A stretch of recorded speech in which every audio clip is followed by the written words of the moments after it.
नमस्कार मित्रों, मैं पत्रकार जेपी शुक्ला।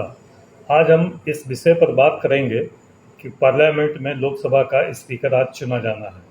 तो लोकसभा का स्पीकर हो या विधानसभा का स्पीकर हो, दोनों की चुनने की प्रक्रिया कमोबेश लगभग एक ही जैसी रहती है, क्योंकि जो हमारे यहाँ का जो संविधान है उसकी काफ़ी कुछ कॉपी जो की गई है वो ब्रिटिश के गवर्नमेंट से किया गया है।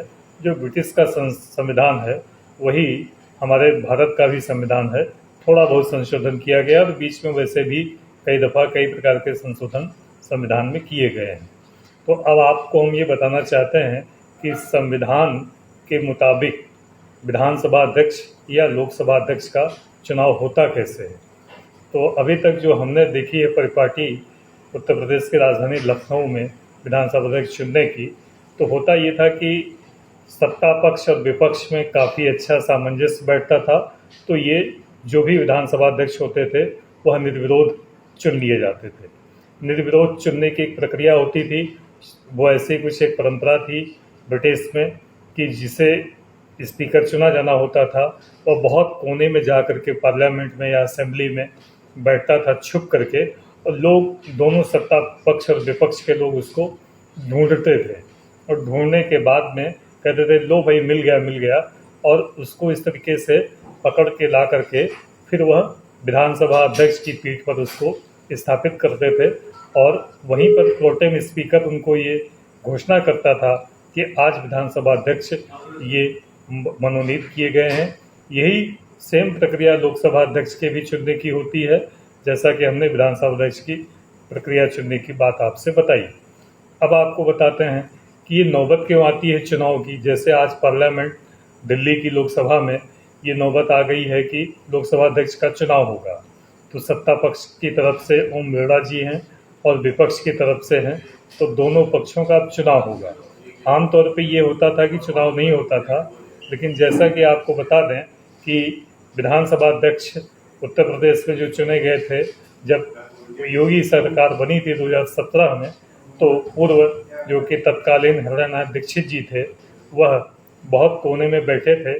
हालांकि जब वह विधानसभा अध्यक्ष चुन लिए गए तो आसन से उन्होंने इस बात को खुद स्वीकारा कि भाई ऐसा है, भले यह प्रक्रिया होती हो ढूंढने की विधानसभा अध्यक्ष को, लेकिन हमारा मानना ये है कि मैं भी उतने उत्सुक रहता हूँ कि मुझे विधानसभा अध्यक्ष बनाया जाए। और हकीकत ये है कि जब मुझे नामांकन करना होता है तो इसका मतलब मैं जाहिर है मेरे मन में कहीं न कहीं रहता है कि मैं भी विधानसभा अध्यक्ष चुना जाऊं। ये मेरा सौभाग्य है कि मैं निर्विरोध चुना गया, ऐसा उन्होंने बताया। जबकि ये जो प्रक्रिया होती है चुनने की, वो अंततोगत्वा भले वो ढूंढने की एक टोटका टाइप होता हो।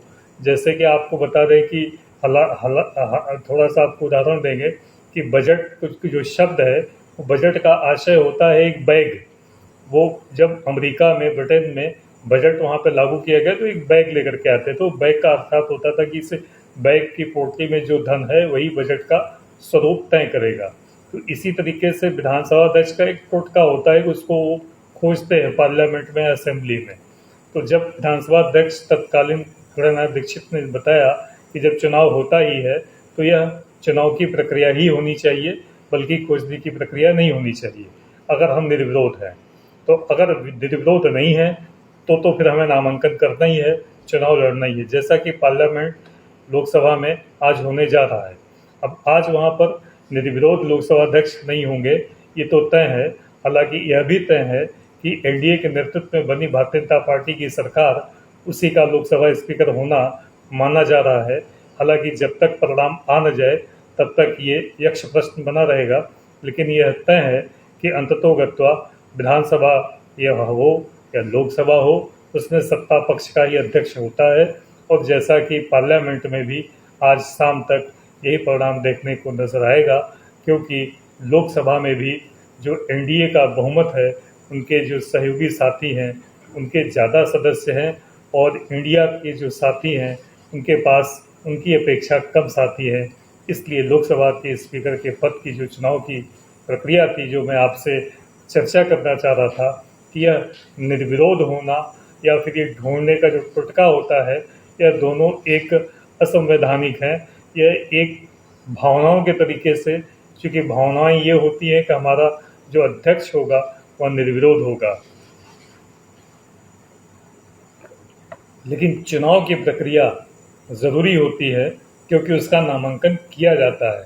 जब नामांकन का प्राविधान संविधान में दिया गया है तो ये तय होता है कि नामांकन के तहत ही वहाँ पर चुनाव की प्रक्रिया हो, जैसा कि आज लोकसभा में पहली बार ऐसा मोदी सरकार में होने जा रहा है, वरना वहाँ पर भी निर्विरोध ही अभी तक 2 टर्म में हुए हैं।